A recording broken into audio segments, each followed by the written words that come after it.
I remember that night so clearly. The sky was dark, and there was no star in sight. I stood in my living room, which was also dark, looking out through my blue sheer curtains. I'd been standing there for a while, for how long, I couldn't remember. But my heart was so heavy, heavy as lead. And it was so black, so dark as the night. I knew it was coming, but I had to just postpone it for as long as I could. And all I had to do was breathe in and out, slowly, in and out, in and out, just postponing it. And then it descended on me with such a brutal force, it shook my existence. The pain was so heavy that I wish I could take something to numb the pain. My legs shook, and I leaned on the wall for some support. My lips started quaking, and I beat it to stop it from shaking, and I felt the burning in my eyes, the salt. And I knew I was going to start crying, so I shut my eyes so I can shut my tears back in there. I just wanted them to stay in there, but too late. They started flowing down my cheeks slowly, and then fast and furiously.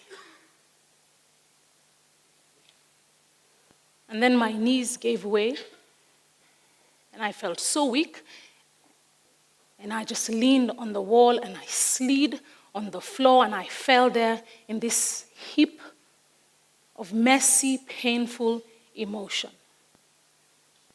And I picked up my phone because I needed to speak to my friend. She was the most sensible friend I still have. And I called her. And as the phone rang, I looked around me and at myself in this dark room, and I wondered, how did I end up here? You see, a few weeks before, the man who I was seeing decided it was over. It was not a surprise because the SMS messages were not being replied, the phone calls were not being picked up or returned. But here we were, sitting across from each other at a table, and he was trying to tell me in a very polite, diplomatic way that this was not working for him. And when I finally understood that it was over, I had such a visceral, physical reaction that I mustered enough strength to get up, run out of the room into the toilet, on my knees, head inside the toilet bowl, and I vomited everything I had for lunch. This must be what it feels like, I thought to myself, to have your heart rejected and broken at the same time. I had read them in Meals and Boons and Harlequin romances and pretty much every book Daniel Steele had written, but this is how it felt to have your heart broken into a million little pieces. Listen, my friend said, snapping me out of this reverie. We just need a strategy.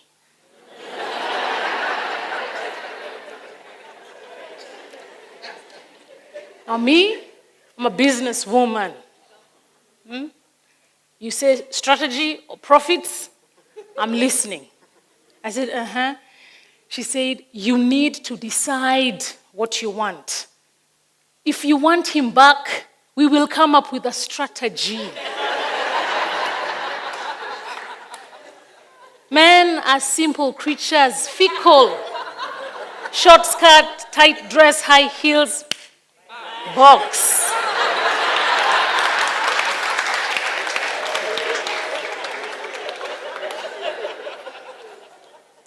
Alternatively, you can decide that you don't want him back. And we can also come up with a strategy on how you can get over him. God knows, magazines have been written, books, Oprah Winfrey, all of them there. And so I took her words and I went to sleep. And I woke up in the morning and I lay on my bed and I stared at the ceiling and I thought and I stared at the ceiling and I thought and I stared at, and this went on for about 2 hours. And then I knew that I had it. I had the solution. You see, if you took all my exes and you put them in a line, okay, there are not that many, but if you put them in a line here, just here, if you just, they can fit here in this red carpet here.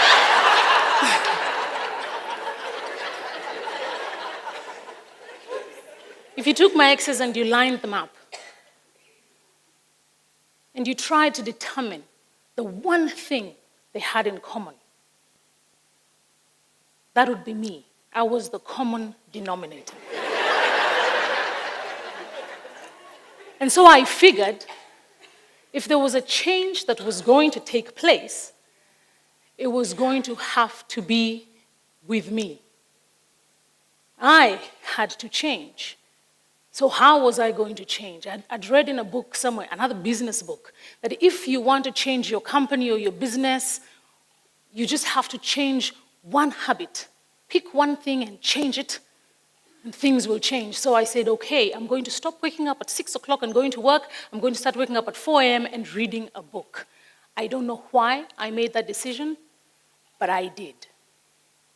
And so with that bright idea, I jumped out of bed, went about my day, came home, slept. 4 a.m., my alarm clock went, I was up. Turned on the light, looked around. Okay, what's going to happen now? And so I looked at my bedside table.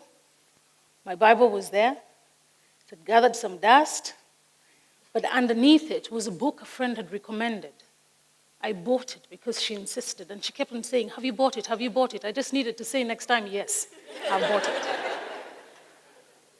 And so I took the book, and I opened the first page, and I started reading it.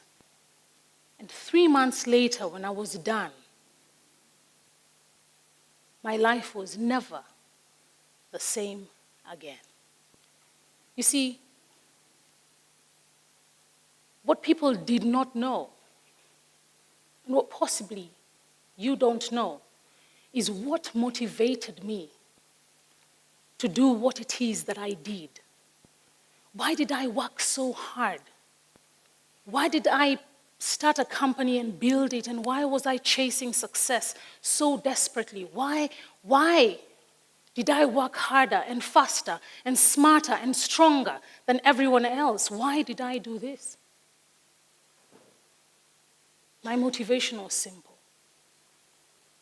I just wanted people to love me and to accept me. And so with every TV show that I produced, every movie that we made, every headline that we grabbed, every award that we won, every Twitter, every retweet, every Instagram double tap, every Facebook like, was just me wanting people to approve of me, to like me, to accept me.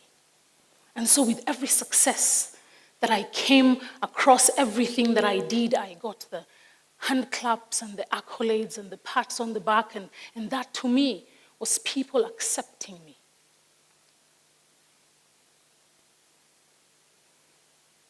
And I knew that had to stop. It took the end of a relationship and me sitting on a pile on the floor, a complete mess, to realize that that had to stop. Because incidentally, this is what was happening in my personal life. I had this bottomless hole in my heart, and I wanted someone to love me and love me and love me. I wanted a knight in shining armor, on a white horse, or preferably a white Range Rover Sport supercharged, to sweep me off my feet and to save the day and to tell me that they loved me and that the sun rose and set out of my ears. And that had to stop. I had to stop looking for love outside. I had to look for love inside me. It had to come from inside me. Self-love, that's what they called it. But I didn't even understand what that meant, what it looked like, what it was. You know, if self-love came to me in the form of a big red bus and parked right in front of me, I wouldn't know. Because for 30-something odd years, that's how I lived. But I knew that it had to change. I just didn't know how. And you know, Oprah stopped airing her shows.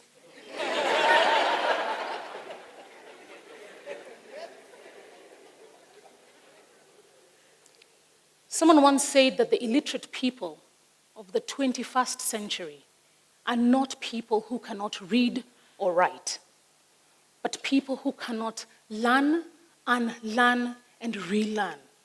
And so to me, unlearning, learning, and relearning came in the form of a very, very simple yet important exercise. I had to learn how to love my own company.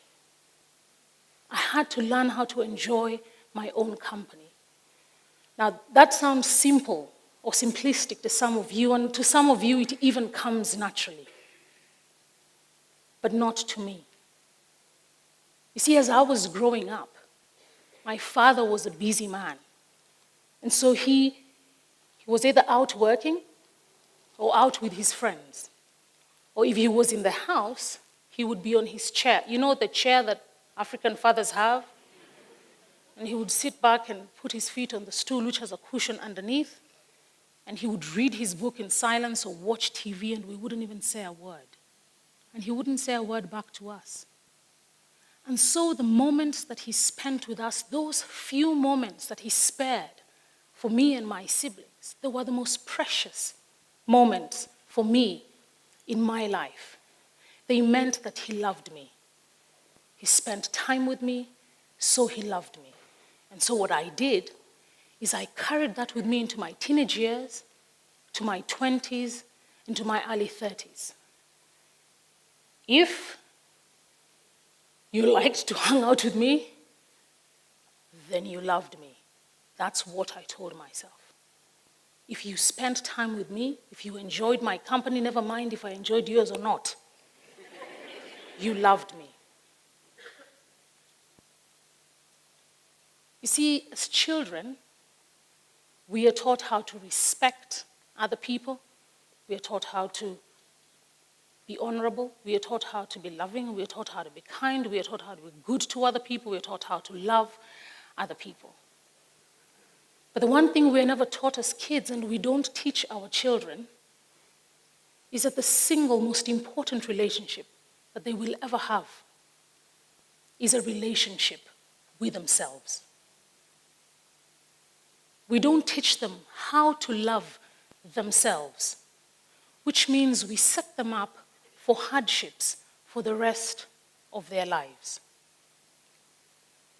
I really don't care what anyone says, but I really believe we cannot have a balanced relationship with anyone, your business partner, your husband, your wife, your girlfriend, your boyfriend, or even your job, if you don't have a healthy and loving relationship with yourself.